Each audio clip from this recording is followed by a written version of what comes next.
Mari kita perhatikan video pembelajarannya. Oke, baik. Pada saat ini kita akan masuk dalam pembelajaran ekonomi akuntansi di kelas 12. Materi pada saat ini sudah masuk di bab 3, yaitu siklus akuntansi perusahaan jasa.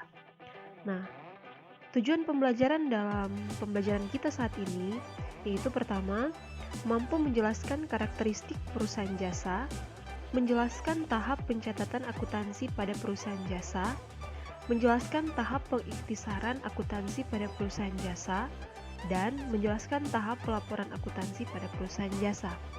Kita melihat peta konsep. Peta konsep untuk siklus akuntansi perusahaan jasa membahas 4, yaitu pertama, karakteristik perusahaan jasa, tahap pencatatan, tahap pelaporan, tahap pengiktisaran, dan tahap pelaporan. Nilai dan karakter bangsa dalam pembelajaran kita di saat ini yaitu religius, kerja keras, disiplin, dan jujur.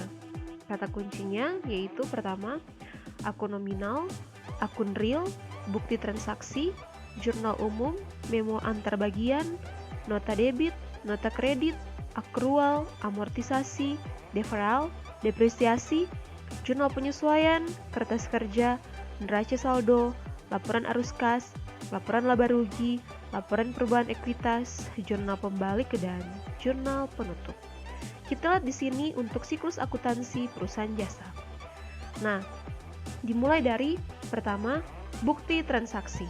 Jadi sekali lagi, siklus akuntansi perusahaan jasa dimulai dari bukti transaksi. Selesai bukti transaksi ke jurnal, dalam hal ini jurnal umum. Selesai jurnal umum, buku besar utama, neraca saldo, kertas kerja, laporan keuangan, jurnal penutup, neraca saldo setelah penutupan, jurnal pembalik, dan kembali lagi ke bukti transaksi. Jadi saling berhubungan satu dengan yang lain. Namanya siklus berarti akan berhubungan dari bukti transaksi sampai ke jurnal pembalik, kembali lagi ke bukti transaksi. Nah, karakteristik perusahaan jasa, definisi dan ciri-ciri perusahaan jasa. Perusahaan jasa adalah perusahaan yang kegiatan utamanya membuat produk tidak berwujud berupa jasa atau layanan dengan tujuan mencari laba atau melayani masyarakat. Ciri-ciri perusahaan jasa. Pertama, perusahaan jasa menawarkan produk yang tidak berwujud. Kedua, standar harga untuk suatu layanan yang ditawarkan perusahaan jasa sulit diukur. Namanya sulit diukur berarti tidak tetap untuk standar harga yang diberikan oleh perusahaan jasa. Nah, B. Tahap pencatatan. Nah, transaksi keuangan untuk tahap pencatatan. Transaksi ada bukti transaksi eksternal dan internal. Kita lihat di sini untuk bukti transaksi eksternal. Di sini kita lihat ada faktur, nota kredit, nota debit, kwitansi, nota kontan, cek, biliet giro. Dan untuk bukti transaksi internal atau di dalam perusahaan yaitu pertama, memo antar bagian dan memo pos. Di sini kita lihat contoh macam-macam bukti transaksi. Untuk gambar di sini adalah kwitansi pembelian. Kalau berbicara tentang kwitansi berarti pembelian secara tunai, sehingga dikeluarkan kwitansi. Kedua, analisis bukti transaksi. Bukti transaksi merupakan suatu media yang digunakan sebagai dasar pencatatan bagi setiap transaksi. Jika digambarkan dalam akun, bentuk T akan terlihat seperti ini. Nah, di sini aset atau sama dengan harta atau sama dengan aktiva. Ketika bertambah, maka didebit. Ketika berkurang, maka dikredit. Untuk kewajiban ekuitas dan beban, pada saat berkurang semuanya didebit, pada saat bertambah semuanya dikredit. Ya, maaf, untuk aset dan beban pada saat bertambah itu didebit, pada saat berkurang itu dikredit. Dan untuk kewajiban ekuitas dan pendapatan, pada saat berkurang didebit, pada saat bertambah dikredit. Jadi kebalikan, aset dan beban itu posisinya sama walaupun akunnya berbeda. Dan untuk kewajiban ekuitas dan pendapatan itu sama juga, kalau berkurang didebit, bertambah dikredit, tapi fungsinya berbeda. Lanjut, jurnal umum. Nah, dari jurnal umum itu sendiri, jurnal umum merupakan media dalam proses akuntansi untuk menampung akun-akun transaksi. Fungsi jurnal umum yaitu pertama fungsi pencatatan, fungsi historis, analisis, instruktif, dan informatif. Pencatatannya karena namanya jurnal umum, jadi semua pencatatan itu ditampung di jurnal umum. Fungsi historis kita boleh melihat satu hal yang berkaitan dengan transaksi-transaksi yang terjadi selama bulan berjalan atau tahun berjalan. Analisis, instruktif, dan informatif. Bentuk jurnal umum kita lihat di sini. Nah, bentuk jurnal umum yaitu pertama ada tanggal, ada kode, bukti pembukuan, akun atau keterangan, referensi, debit, dan kredit. Tanggal ini nanti kita akan bagi menjadi 2 kolom untuk diletakkan tahun, bulan, dan tanggal transaksi. Kode bukti pembukuan, jikalau ada, akun atau keterangan, referensi, debit, dan kredit. Keempat, langkah-langkah pembuatan jurnal umum. Langkah pertama, catatlah transaksi tanggal transaksi pada kolom tanggal sesuai dengan tanggal yang tercantum pada bukti transaksi. Langkah kedua, isilah kolom kode bukti pembukuan dengan nomor bukti transaksi. Langkah ketiga, pada kolom akun keterangan, tulislah nama akun-akun yang mengalami perubahan akibat transaksi. Langkah keempat, isilah kolom debit dan kredit sesuai dengan nilai transaksinya. Nah, setelah jurnal umum, kita masuk pada siklus akuntansi buku besar. Buku besar merupakan buku yang berisi kumpulan akun dan disusun secara berurutan berdasarkan kode akun sehingga mudah ditemukan ketika diperlukan. Langkah-langkah yang harus dilakukan dalam proses posting yaitu pertama, ambil atau siapkan akun sesuai dengan instruksi jurnal. B. Catat tanggal di jurnal pada lajur tanggal akun. C. Posting akun jurnal ke dalam buku besar. Akun jurnal di sini adalah akun dari jurnal umum. D. Catat keterangan jurnal pada lajur keterangan akun. E. Setelah selesai, catat kode akun di lajur ref jurnal dan dalam jurnal dicatat lajur ref buku besar. Tahap ini disebut cross indexing. Nah, kita lihat di sini ada 4 bentuk buku besar. Pertama bentuk T, jadi serupa dengan huruf T. Ada 2 kolom, ada 3 kolom, dan ada 4 kolom. Jadi bentuk-bentuk buku besar itu bermacam-macam. Ada 4 macam.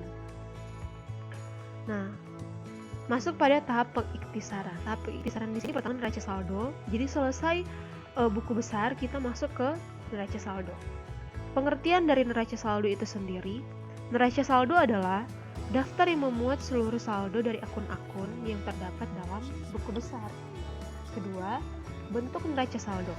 Bentuk neraca saldo seperti ini yaitu ada kode akun, nama akun, debit, dan kredit. Jadi hanya satu bentuk untuk neraca saldo. Ketiga, menguji transaksi ke buku besar melalui neraca saldo. Salah satu tujuan pembuatan neraca saldo adalah menguji kebenaran pencatatan dan pemindah bukuan transaksi ke buku besar. Jika pencatatan dan pemindah bukuan dilakukan dengan benar, jumlah neraca saldo akan seimbang atau balance antara debit dan kredit. Keempat, cara menemukan kesalahan melalui neraca saldo. Pertama, periksa kembali kebenaran neraca saldo dengan menjumlahkan ulang sisi debit dan kredit. Kedua, periksa kembali kebenaran neraca saldo dengan membandingkan terhadap saldo buku besar. Ketiga, cocokkan kembali jumlah saldo di buku besar dengan sumber pencatatan yaitu jurnal umum.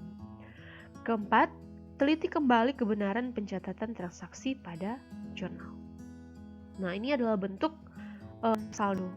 Pertama, nama perusahaan, baris kedua neraca saldo, baris ketiga periode akuntansinya, periode tanggal, bulan, dan tahun. Di sini ada nomor akun yaitu kode akun, nama akunnya, debit, kredit, totalnya harus seimbang antara debit dan kredit. Kelima, mengoreksi kesalahan. Kesalahan contoh pertama, ayat jurnal salah dan belum dipostkan. Prosedur koreksi, hapus kesalahan tersebut serta cantumkan judul dan jumlah yang benar. Kesalahan yang kedua, ayat jurnal sudah benar tapi diposkan secara keliru. Prosedur koreksinya, hapus kesalahan tersebut dan lakukan posting dengan benar. Ketiga, ayat jurnal salah tetapi sudah diposkan. Prosedur koreksinya adalah buatlah jurnal koreksi dan posting untuk memperbaharui kesalahan tersebut. Nah, selesai neraca saldo, kita masuk pada jurnal penyesuaian. Pengertian dari jurnal penyesuaian, fungsi jurnal penyesuaian adalah untuk memperbaharui beberapa nilai akun buku besar sehingga neraca saldo akan menampilkan jumlah kebenaran dari aset, kewajiban, ekuitas, pendapatan, dan beban perusahaan. Nah, akun-akun yang perlu disesuaikan pada akhir periode akuntansi yaitu di jurnal penyesuaian adalah beban dibayar di muka, pendapatan diterima di muka, piutang pendapatan, beban yang masih harus dibayar, penyusutan aset tetap, dan pemakaian perlengkapan. Contoh format untuk tabel jurnal penyesuaian adalah seperti ini: tanggal, akun, referensi, debit, dan kredit. Kita masuk pada tahap laporan. Selesai jurnal penyesuaian, kita akan membuat laporan keuangan. Pertama, penyusunan laporan keuangan, laporan perubahan ekuitas, neraca, laporan arus kas. Selesai laporan keuangan, kita masuk pada jurnal penutup. Nah, pengertian dari jurnal penutup dibuat pada akhir periode akuntansi untuk menutup akun-akun laporan rugi dan akun prive dalam laporan perubahan ekuitas. Langkah-langkah membuat jurnal penutup. Pertama, memindahkan saldo akun-akun beban ke akun ikhtisar laba rugi dan mendebit saldo akun ikhtisar laba rugi dan mengkredit saldo akun beban. Kedua, memindahkan saldo akun pendapatan ke akun ikhtisar laba rugi dan mendebit saldo akun pendapatan dan mengkredit saldo akun ikhtisar laba rugi. C. Saldo akun ikhtisar laba rugi dipindahkan dengan memperhatikan bentuk perusahaan. D. Saldo akun prive dipindahkan ke akun modal. Nah, di sini kita melihat contoh untuk jurnal penutup. Pada saat dipindahkan, maka akun pendapatan ditutup ke ikhtisar laba rugi, akun beban ditutup juga ke ikhtisar laba rugi. Di sini modal juga akan ditutup dan prive juga akan ditutup. Jadi contoh di sini adalah perusahaan usaha pengiriman sehari sampai. Baris kedua mengenai jurnal penutup, baris ketiga mengenai periode akuntansi yaitu periode 31 Desember 2013. Formatnya tanggal, akun atau keterangan, referensi yaitu kode akunnya, debit dan kredit. Jadi harus seimbang antara debit dan kredit. Ketiga, menutup buku besar. Pertama, akun terbuka atau open account meliputi akun real dan akun neraca. Dan akun tak bersaldo atau close account meliputi akun-akun nominal. Neraca saldo setelah penutupan. Setelah jurnal penutup, kita masuk ke siklus neraca saldo setelah penutupan. Neraca saldo setelah penutupan yaitu seperti ini. Kita lihat usaha pengiriman sehari sampai, neraca saldo setelah penutupan periode 31 Desember 2013. Nah, di sini kita lihat hanya sampai di modal. Jadi modal di sini kita ambil di laporan perubahan ekuitas untuk modal akhir. Kenapa sudah tidak ada pendapatan dan beban, hanya akun aset saja dengan aset liabilitas? Karena untuk akun beban dan pendapatan sudah ditutup di jurnal penutup. Jadi hanya sampai di modal, itu aset, liabilitas, dan ekuitas untuk neraca saldo setelah penutupan. Nah, neraca saldo setelah penutupan dibuat dengan mencantumkan saldo-saldo akun terbuka. Selesai neraca saldo setelah penutupan, kita masuk pada jurnal pembalik.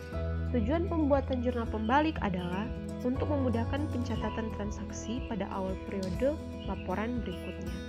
Pos-pos yang perlu dibuatkan jurnal pembaliknya adalah akun-akun penyesuaian yang dicatat secara deferral dan akrual, antara lain beban yang akan dibayar kemudian, beban dibayar di muka, pendapatan yang masih harus diterima, dan pendapatan diterima di muka.